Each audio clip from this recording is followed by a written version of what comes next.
make or break moment for Texas quarterback Arch Manning.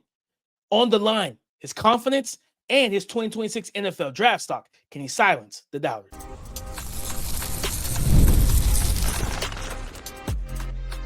You are Locked On NFL Draft, your daily podcast covering the NFL Draft. Part of the Locked On Podcast Network, your team every day.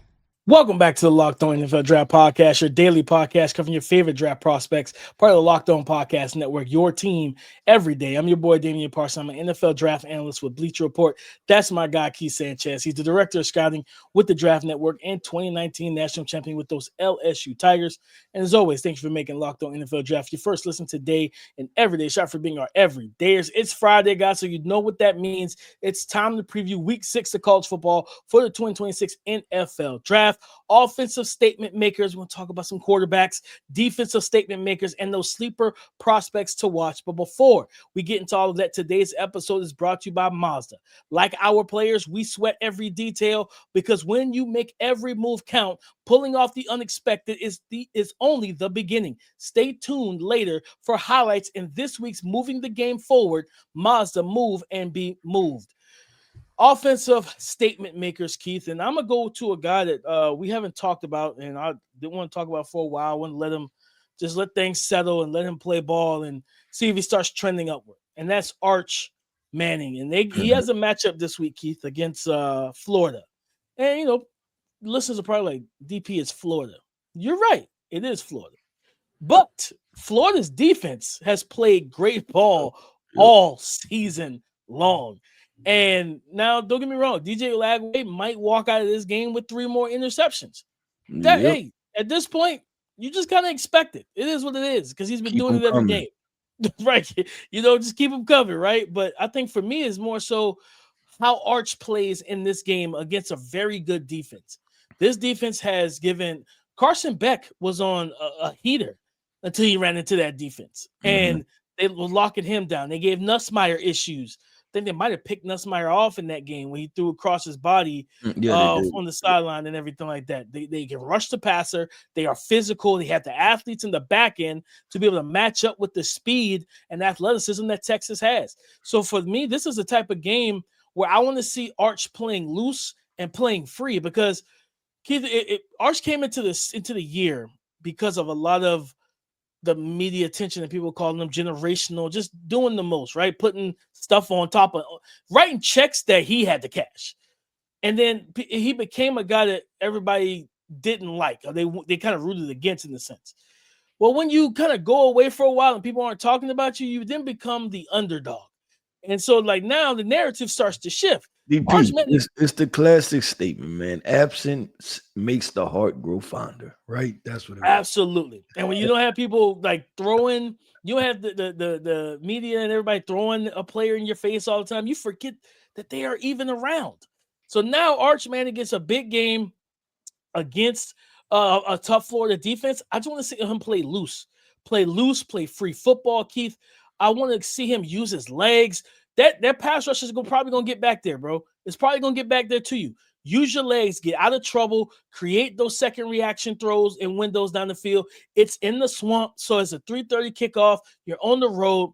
Go out here, play smart football, protect the football, make the right reason decisions. Because at the end of the day, Keith, the way things had trended after the first couple weeks of the season, first 2 weeks or so, people are like, yeah, no, there's no chance he goes to the league. He's not ready to be a top 10 pick. And I agree with that. But now if you hit a heater, you catch a heater, and you finish out this season strong, you start shifting that narrative a little bit to say, you know what? Maybe I'm not the guy you start day one, but I'm a guy you still feel like could be a franchise quarterback. Yeah, for sure. And I think the part of context that got lost with Arch Manning was the fact that this was almost a brand new offense. When I'm talking about from the wide receivers to the tight end to the offensive lineman to the running backs were there, but was it one of them were hurt, right? CJ Baxter. Yeah, so it's an entire new, like everybody was trying to figure this thing out, right? So that was part of the context that got lost. I like you calling that out, DP, because I was going to go that way also. But to keep pushing and keeping it going, Miami has a matchup with Florida State this week, right? And so I'm definitely going to put the bullseye on Carson Beck. Have to put it on Carson Beck. You talked about the Florida game, DP. He was playing well. They had beat Notre Dame. They beat Texas A&M. He played good football against both of those teams.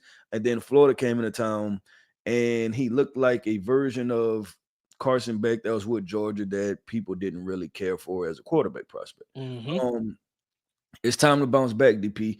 Carson Beck, you have opportunity still to put your name in the hat for elevating yourself to a first-round pick, and he's one of those guys, DP, we talked on yesterday's episode about how we have so many quarterbacks that have little play experience and guys that we're just still trying to figure out what is the book on them, right? Like, what's their story? Yeah. And Carson Beck is a guy that we have plenty of starts. He's probably going to touch that 30, 35 career starts, have played in big-time moments, big-time games, right? Has been at a premier program, being Georgia, and then another premier program in Miami. If you're a talent evaluator, by the end of Carson Beck's season this year, you should feel comfortable about who he is, right? Like, there shouldn't be a question mark. You should know exactly who he is. And so with that being said, if you finish off on a high note, DP, you kind of went as a career starter, right, in college football, you kind of went 2 for 1, meaning that you kind of went 2 and 1, meaning that you had 2 good years, one of them not so good, right? But do NFL franchises and general managers start to say, hey, we might be able to grab that guy at the back of the first round? Are you starting to look at teams like the Los Angeles Rams and things like that to be like, might be able to snag him up, right? So I look at Carson Beck and tell him it's a very important matchup for him to play well, because you still want to continue to build on your draft stock, and he's become a name that has probably become stale in the draft community. But at the end of the day, it's about if you're talented or not. Yeah, I think, like I said, last time we saw him, it was that Florida game, and he had an interception and less than 200 yards passing, and it's like, this is not the Carson Beck we've seen all season, right? So I think this is the type of game against a Florida State team that is going to be pissed off that they allowed that game to get away from them against Virginia last week. That was a Friday night game, primetime slot. Went to 2 overtimes or something like that in Virginia. And that was a game you wanted to see them put Virginia away, and they didn't do that. So Florida State's going to come out and want to, and they're at home. This is a 7:30 p.m. Eastern kickoff. This is a night game in Florida State. Like, that the crowd's going to be going crazy. That environment. Carson Beck, I think the thing for me is, last week we saw Dante Moore do it, right? We saw Dante Moore walk into Penn State, stay even keel. Yeah, he had some missed throws. No, he wasn't perfect, but he handled his business. He got the team. He orchestrated the offense. He made the necessary plays with his legs. He made the plays with his arm. He played high caliber football when his team needed him most. Carson Beck, you are a true senior, a redshirt senior, whatever it is. I want to see you play like that on the road. If you feel like your young guys are getting a little too emotional or amped up at certain points, calm them down. That you've been in these spots before. You've walked into Alabama. You've played against Alabama on the road. Like, you've been in the SEC championship game. All these different things that you've experienced, that's where your experience comes into play for a team that isn't used to these big moments as winners, because you're still undefeated. I don't think Miami's lost a game yet, right? So a lot of these cats in this Miami team haven't been in this type of position yet, where I think they're the number 2 ranked team in the country. Like, I don't think they got that high last year with Cam Ward. You know what I mean? So it's like, you're the number 2 team in the country. Your defense is playing well. Yeah, Carson Beck, go out here, play strong football. Don't make the back-breaking mistake, right? Don't try to do too much with your legs and throw off your back foot and all that. Listen, take the sack. Eat the sack, right? 2nd and 15 is better than a throw against pressure into a clouded window. That's an interception. Like, you want to see him just play smart football, Keith. And at the end of the day, that's that experience. And if he continued to play well, get back to playing well throughout the rest of the season, he could end up hearing his name called night 1, because it's like, you know what? He's got the experience. He's accurate. He's an on-time quarterback. He's going to run the offense the way we want it.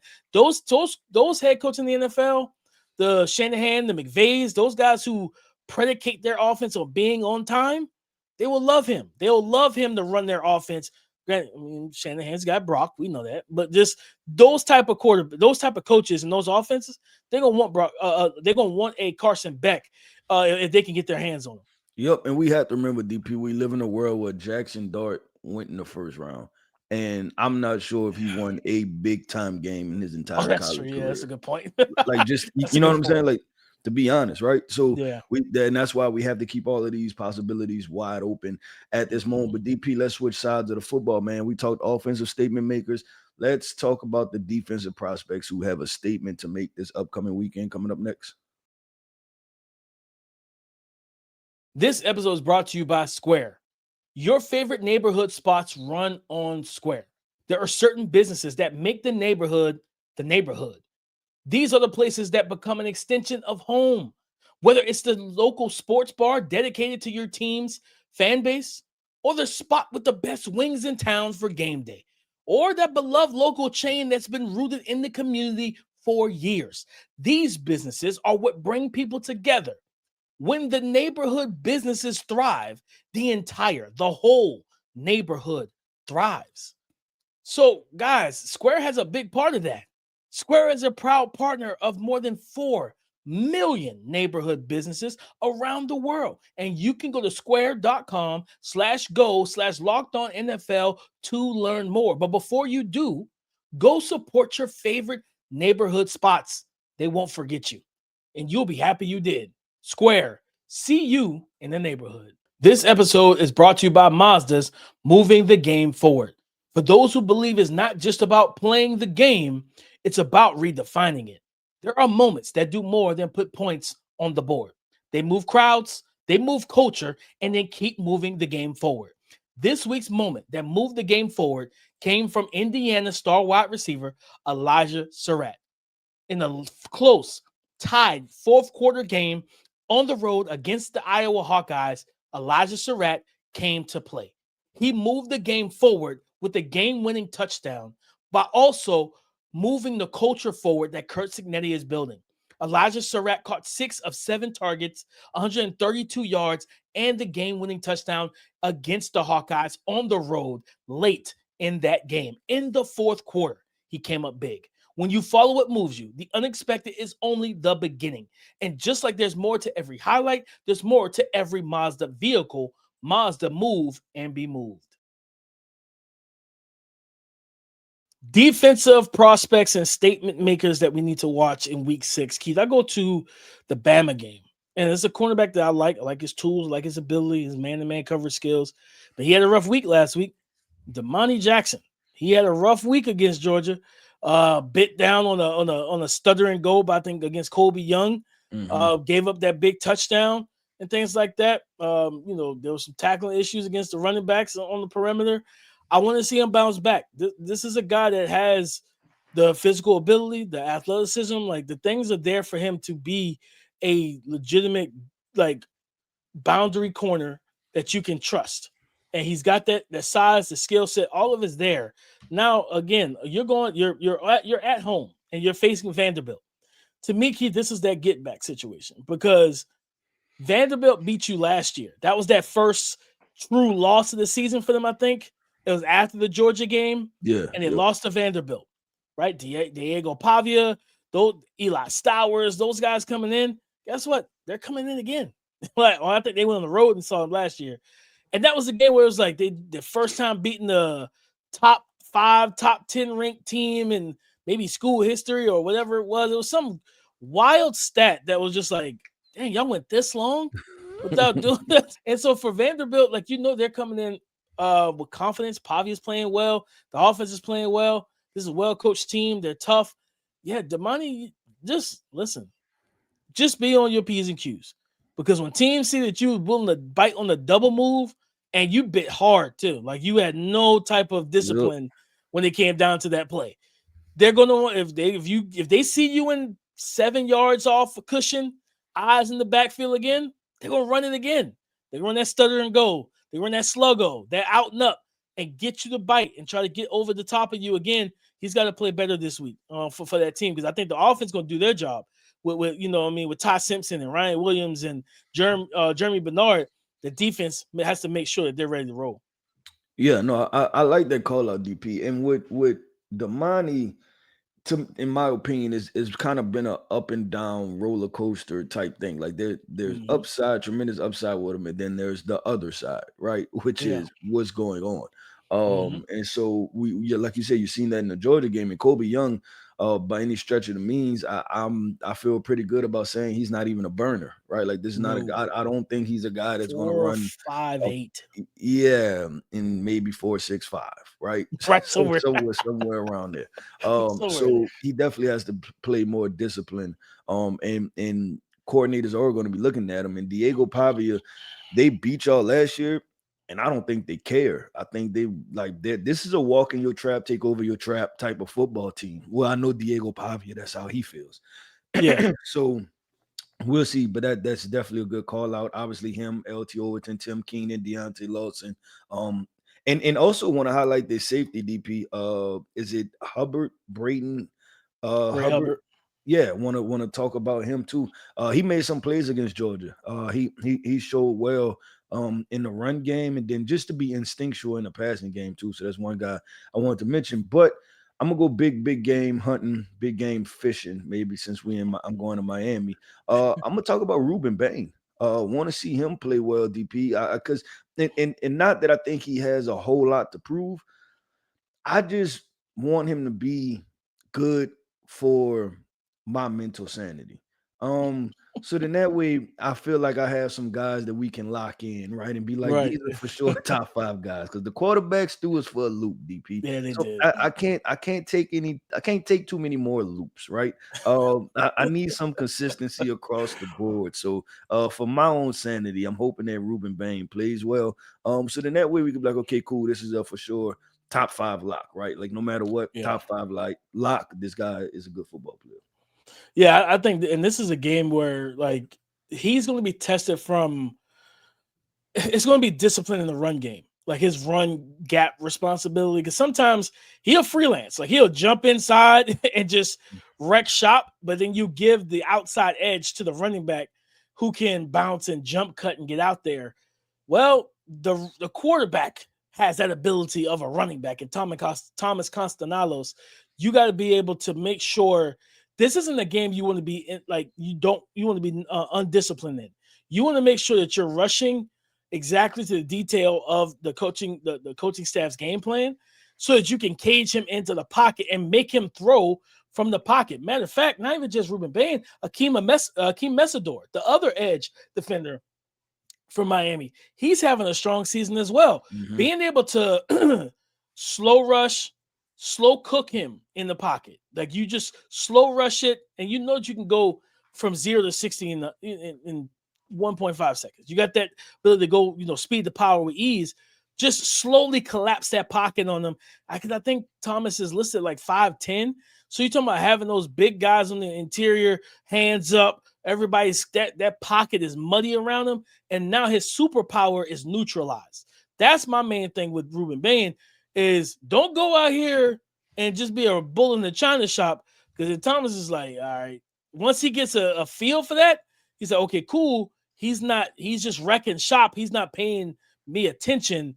Don't be so aggressive in this game. Be very deliberate in your rush, because that's what Thomas makes his money, man. Getting out the pocket, making throws on the run, and then just making plays with his legs. So definitely got to keep an eye on that overall. Him and Akeem Mesidor, Keith. I'm glad you brought up Ruben. I think those two guys, Mesidor, for some reason people don't talk about him enough, but he's been balling. He's been playing really good football. Like rush from the inside, rush from the wide nine. Like he really good motor and everything. Like that's what I'm looking forward in that situation too. And sticking with that game, I go to the big defensive tackle, Daryl Jackson Jr., a guy who remember last year was a lot of hype about him. I think he played good, he played solid. He just didn't take over the game the way we thought at 6'5", 340 pounds. Miami, a big part of Carson Beck's level of comfort in this offense is that they are really good at running the ball with Mark Fletcher. Well, Daryl, let's put an end to that. Let's put a stop to that. Make Carson Beck one-dimensional. Make the offense for Miami one-dimensional. And you're going to play a big part in that and shutting down that interior run game. Mark Fletcher is probably like 210, 215. Like, he's a big boy. He's a strong running back who loves to get downhill. Shut down these gaps, lock these gaps down, make him run into brick walls, make him have to tiptoe and dance and do things that he doesn't want to do. Yep. All of that, man. So I think Daryl Jackson, like, this is a big game for him, because at the end of the day, as we see in the NFL, Keith, history repeats itself. Team, that too high safety shell look, guys like Daryl Jackson make that too high look possible, because I don't have to commit as many guys to the run game into the box when I got a guy that's 6'5", 340 that can two gap and do different things like that. That guy take up multiple blockers. Daryl Jackson, you got to make a statement in this game, because your defense is going to need it. Because if Carson Beck can get rolling, that run game is rolling, they're playing balance with that Miami offense, it's going to be a long day to try and long night to try and shut them down. Yep, and DP, but before we transition, I'm going to list off these two names. One of these guys you talked about earlier in the week, Arvell Reese, linebacker for Ohio State, and then the other guy would be Sonny Styles. And I'm going to go as far as to say this, and they play Minnesota, which they should win this game, right? Like, they should dominate this game. Just wanted to obviously continue to put our listeners on, like, hey, some of the hottest names in the draft community, things like that. After watching both of these guys in tandem, they both can be top 20 picks. They're this talented, and I don't know if we've seen a linebacker tandem this good probably since the early days in Bama, when it was like Dante Hightower and Rolando McClain, and then then they transitioned to just when they had Reggie Rowland and Reggie Ragland. Yeah, Ragland, I'm sorry. Like, that transition, right? Like, it's that type of tandem with these two guys. So just defensive statement makers to watch.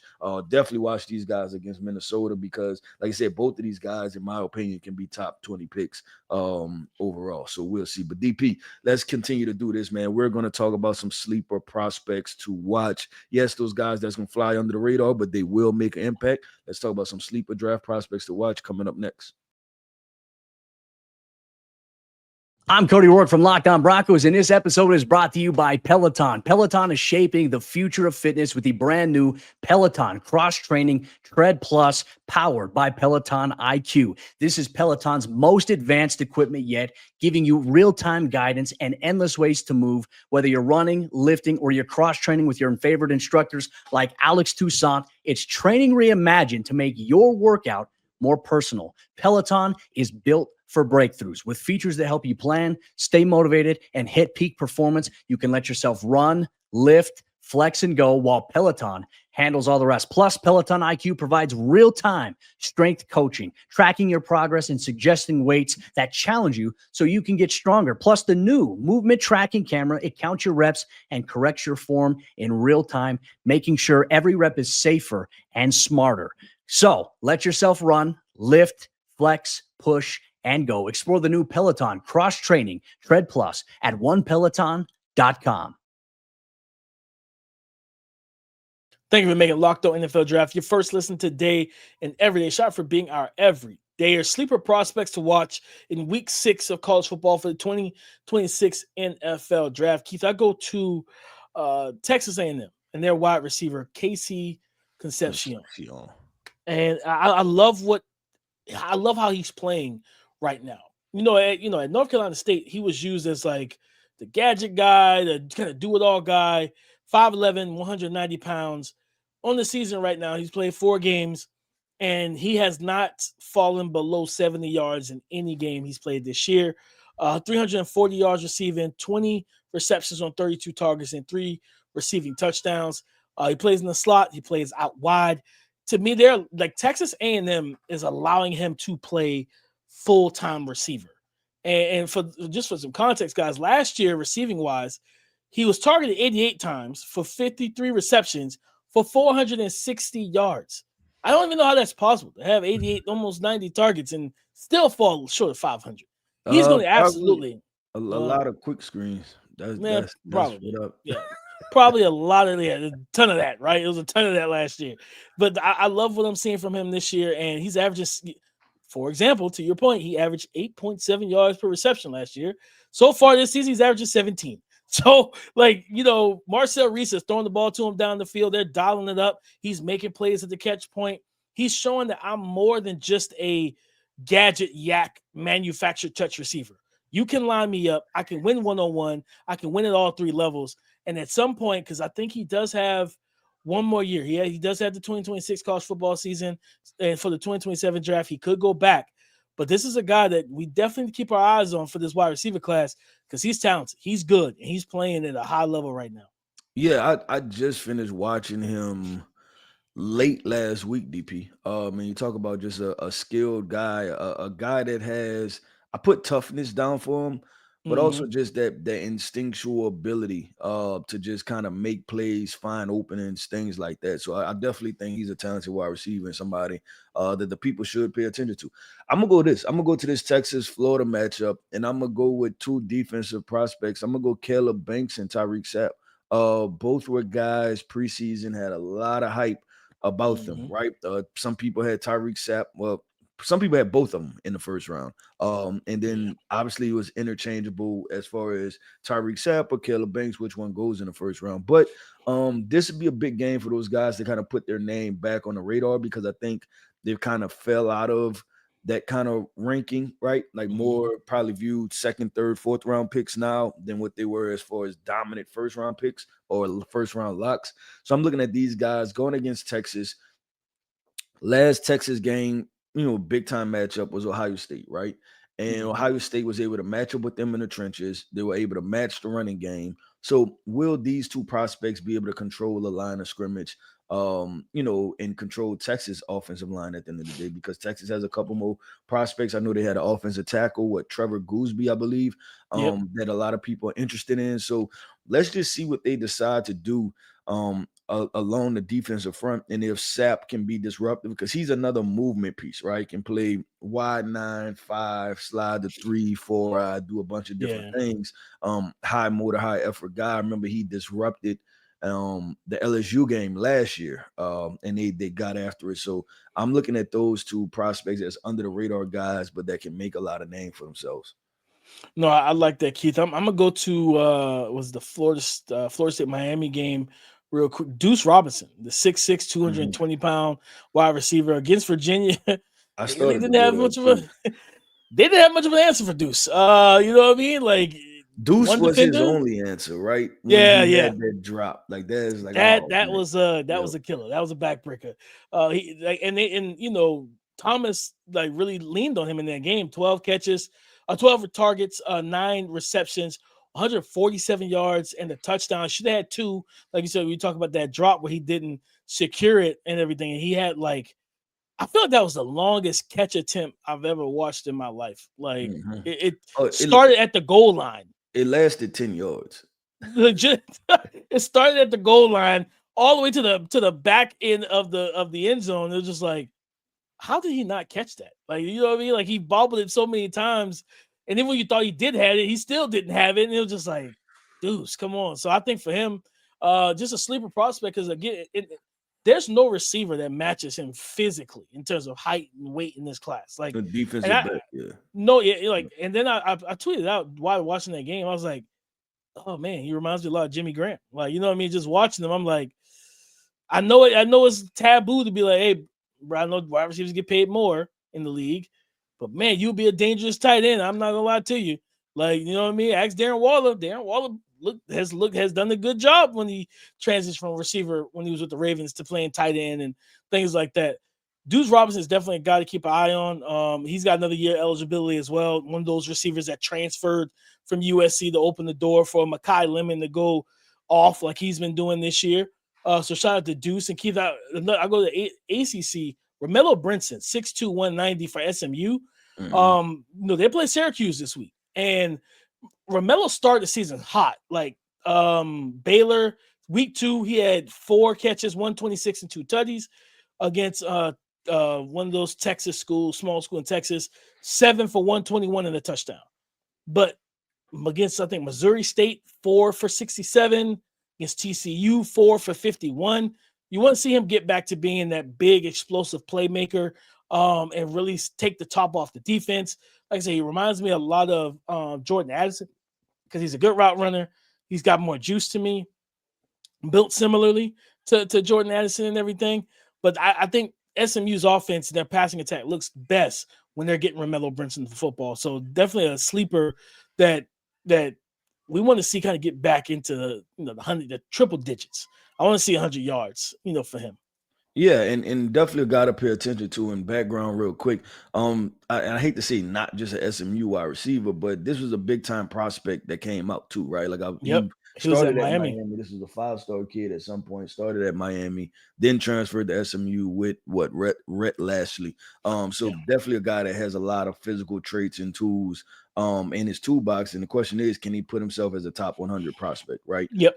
In a deep wide receiver class, can he make a name for himself? But DP, that wraps up another episode, man, of the Locked On NFL Draft Podcast. I want to end this podcast off by saying shout out to our everydayers. Thank you for tapping in with us each and every single day.